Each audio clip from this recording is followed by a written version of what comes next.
नमस्कार, मैं ललित प्रजापति और किस तरह से मिडिल ईस्ट में स्थितियां चल रही हैं इसको अलग अलग खबरों के ज़रिए समझने की कोशिश करेंगे। लंबे अरसे बाद चूंकि ये अपडेट्स मैं आपके साथ लेकर आया हूं, तो अलग अलग खबरों के ज़रिए सबसे पहले इसे समझने की कोशिश करेंगे। लेकिन सबसे पहले जो बड़ा अपडेट है, अगर इजराइल के ही अखबारों को देखा जाए और उसका एक एवरेज निकाला जाए, तो अब तक जो 12वें दिन के हालात हैं, 12वें दिन में ऐसा लगता है कि कहीं ना कहीं अब भारी पड़ता जा रहा है ये युद्ध किसे, इजराइल को और अमेरिका को। जिस तरह के अपडेट्स आ रहे हैं इसको लेकर भी बात करेंगे। मोटा मोटी एक आंकड़ा कहता है कि 10,000 मिसाइलें, वो फिल्म आपको याद है संभवतः गैंग्स ऑफ वासेपुर, इतना बम मारेंगे, इतना बम मारेंगे, इतना बम मारेंगे, हालत कुछ ऐसी हो गई है। अब दोनों तरफ से आप देख लीजिए कि इजराइल, जानकार ये कहते हैं कि इजराइल भी इससे क्विट होना चाहता है इज्जत के साथ, और अमेरिका भी कहीं ना कहीं उसी रास्ते पर चल रहा है। इसको लेकर अपन बाद में बात करेंगे, मिसाइलों को लेकर बाद में बात करेंगे। बड़े अपडेट्स क्या आए हैं जरा वो जान लीजिए।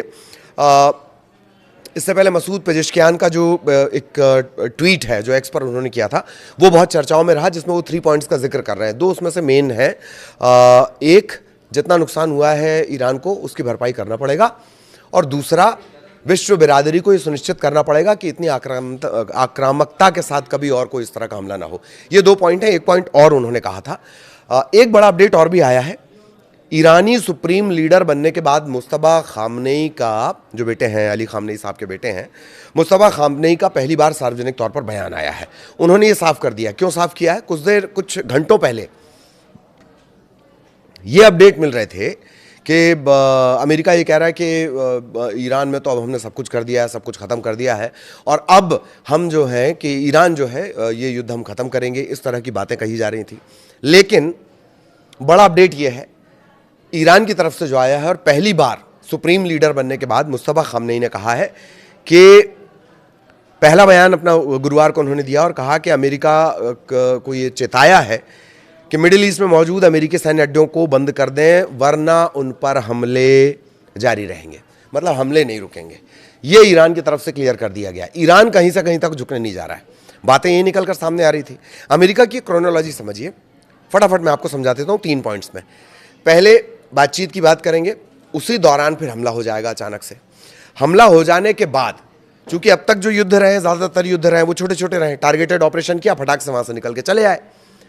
ईरान ने पहले ही चेताया था कि हमला एक भी होगा तो फिर ये लंबा चलेगा मामला, और अब ये मामला लंबा चल गया, 12 दिन खिंच गया, 12वां दिन है आज। तो अमेरिका का पहला बयान। दूसरा बयान आएगा कि हमने सारी चीज़ों को ख़त्म कर दिया है, पर्याप्त सबक सिखा दिया है, पूरी तरह से नष्ट कर दिया है। और तीसरा और चौथा बयान इस तरह का आएगा कि अब तो जो सामने वाला देश है वो कॉम्प्रोमाइज़ करने के लिए तैयार है, वो अपने सारी शर्तें मानने के लिए तैयार है। इस तरह की बातें आएंगी। ये अभी तीसरे फेज में अमेरिका चल रहा है। इस तरह की बातें कही गई, और तत्काल बाद मुस्तफा खामनेई का बयान आया कि ये हमले लगातार जारी रहेंगे। ईरान के सरकारी टीवी पर यह संदेश पढ़कर सुनाया गया है। मौजूदा हालात में एक और बड़ी बात जो उन्होंने कही, होर्मुज स्ट्रेट का रास्ता नहीं खोला जाएगा, जहां से 20 से 30% पूरी दुनिया का धंधा चलता है। ऐसा नहीं है कि मिडिल ईस्ट को या ईरान को इसका नुकसान नहीं है। उनके अनाज, उन तक पहुंचने वाली जो जरूरी मदद है, वो भी उसी होर्मुज स्ट्रेट से पहुंचती है, और वहीं से तेल का सारा धंधा चलता है। तेल का सारा खेल वहीं से चलता है।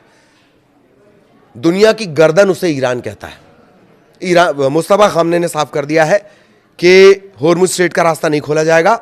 अमेरिका, इजराइल और ईरान के जो बीच युद्ध है वो लगातार तेज हो रहा है, और उस बीच मुस्तफा का ये बयान, इसका अंदाजा लगा लीजिए। उनके बयान की बड़ी बातें, ईरान पर हुए हमलों की भरपाई दुश्मन देशों को करनी होगी। हर्जाना नहीं मिला तो ईरान भी उतना ही नुकसान उनकी संपत्ति को पहुंचाएगा। ईरान उतना ही नुकसान उनकी संपत्ति को पहुंचाएगा। यही बात पेजेश्कियान ने भी कही थी। मिडिल ईस्ट में मौजूद सभी अमेरिकी सैन्य ठिकानों को तुरंत बंद कर दिया जाए, अन्यथा हमले जारी रहेंगे। ईरान अपने पड़ोसी देशों के साथ अच्छे संबंध चाहता है। इन देशों की जमीन पर मौजूद अमेरिकी सैन्य अड्डे ही उसके निशाने पर हैं, ये उसने क्लियर कर दिया है। ईरान अपने सभी शहीदों के खून का बदला लेने की लड़ाई जारी रखेगा, चाहे वो पूर्व सुप्रीम लीडर हों या हमलों में मारे गए बच्चे। वहाँ बहुत सारी बच्चियों की मौत हुई है, उसे लेकर बाकायदा ईरान की तरफ से एक पोस्टर भी जारी किया गया। लाशों के बीच में खड़ा हुआ एक व्यक्ति, नोबेल का भूखा एक व्यक्ति, ये उसमें दिखाया गया है। कौन नोबेल पुरस्कार चाहता है वो आप सब जानते हैं।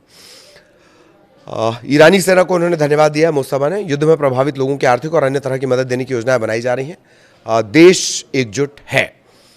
अब अमेरिका, इजराइल बनाम ईरान, ये जो युद्ध चल रहा है, अगर आंकड़ों की बात कर ली जाए, जो अलग अलग सोर्सेज हैं उनका एक एवरेज ही बताया जा सकता है, क्योंकि इजराइल पर मीडिया पर एक तरह से बड़ा कंट्रोल जिसे आप कह सकते हैं वो रहता है। सरकार के बिना वहाँ से कुछ निकल कर आना संभव नहीं हो पाता। लेकिन कई ऐसे वीडियो सामने आए हैं जो दिखा रहे हैं कि इजराइल में भारी तबाही है, ईरान में भी तबाही है, निश्चित तौर पर है, लेकिन इजराइल में भारी तबाही है। अस्पताल वहाँ पर पूरे भरे हुए हैं, बेसमेंट में नीचे ज़मीन पर लिटाकर, फर्श पर लिटाकर वहाँ किसी तरह से उपचार किया जा रहा है। इस तरह की तस्वीरें इजराइल से सामने आई हैं। अब अगर आंकड़ों की बात कर ली जाए, ये अलग अलग जो ईरान की तरफ से आंकड़े जारी किए गए हैं, बाकी की तरफ से आंकड़े जारी किए गए हैं, उसके मुताबिक अगर देखा जाए तो ईरान में अब तक करीब करीब 1300 लोगों की जान चली गई है और कुल 1800 से ज़्यादा मौतें हो गई। इसमें सारे शामिल हैं, इजराइल है, कुवैत है, सऊदी अरब है, बहरीन है, कतर, यूएई, लेबनान है। लेबनान में इजराइल लगातार अटैक कर रहा है। ये अलग अलग आंकड़े हैं और ये एक बड़ा अपडेट हमने आपको दिया है, जो हमले लगातार किए जा रहे हैं। ठीक, ये एक एंगल हो गया कि ये हमले लगातार जारी हैं। अब इजराइल के नुकसान की बात कर ली जाए, जेरूशलम पोस्ट हो गया या जो इजराइल के अखबार हैं, लीडिंग अखबार हैं, उनके आंकड़ों के मुताबिक देखा जाए और बाकी जो अदर सोर्सेज के हिसाब से आंकड़े निकल कर सामने आ रहे हैं, ड्रोन और मिसाइलों के हमले में अगर सिर्फ इजराइल के एंगल से समझा जाए तो अब तक 10,000 ड्रोन और मिसाइल हमले ईरान की तरफ से किए गए हैं। और अब लेबनान की तरफ से जो हिजबुल्लाह है, मैं बार बार लेबनान बोल रहा हूँ, आप उसे हिजबुल्लाह समझिए, तो जो हिजबुल्लाह है और ईरान है, ये मिलकर एक तरह से हमला कर रहे हैं। एक रिदमिक ये हमला है, मतलब एक साथ एक लय में ये हमला किया जा रहा है ताकि इजराइल के डिफेंस सिस्टम को मात दी जा सके और वहां पर नुकसान किया जा सके, इंफ्रास्ट्रक्चर को निशाना बनाया जा सके। इस तरह के हमले किए जा रहे हैं। तो ये जो अखबारों का अनुमान मैं आपको बता रहा था, 12वें दिन आते आते ही नजर आ रहा है कि भारी पड़ गया है इजराइल और अमेरिका पर यह युद्ध। अब तक 10,000 से ज्यादा मिसाइल और ड्रोन हमले ईरान की तरफ से इजराइल पर किए गए। ये सिर्फ ड्रोन हमलों की हम बात कर रहे हैं। टारगेटेड हमले हैं सभी, और हर किसी को ट्रैप करने की बातें जरूर कही जा रही हैं। इन्हें इंटरसेप्ट, माफ कीजिएगा, ट्रैप शब्द गलत है, इंटरसेप्ट करने की बातें जरूर की जा रही हैं। वो अब तक कामयाब होता कहीं नजर नहीं आ रहा है। अब बाकी के अगर बात कर ली जाए तो कई ऐसे देश हैं जिन्होंने अपनी एडवाइजरी जारी की है। इराक से एक अपडेट बड़ा मिल रहा है। Iraq shut down oil port operations after deadly attacks on 2 foreign oil tankers at Bahrain. Bahrain पे हमले के बाद इराक ने पूरी तरह से जो ऑपरेशन है अपने ऑयल से जुड़े हुए पोर्ट ऑपरेशन वो बंद कर दिए हैं। Bahrain, Kuwait, UAE, Saudi Arabia, यहाँ पर जिस तरह के हमले हुए हैं उसके बाद इराक ने फैसला किया है। मतलब ईरान को हल्के में कोई नहीं लेना चाह रहा और कोई ले भी नहीं पा रहा है, वरना ये ऑपरेशंस इस तरह से बंद नहीं करने पड़ते। तो 10,000 से ज्यादा मिसाइल और ड्रोन के हमले अब तक इजराइल पर हो चुके हैं। इसी से आप अंदाजा लगा लीजिए। दोनों कोशिश कर रहे हैं अलग अलग बयानों के जरिए। इजराइल चाहता है, जानकारों का ही कहना है, इजराइल चाहता है कि एक इज्जतदार तरीके से वो इस युद्ध से क्विट कर जाए।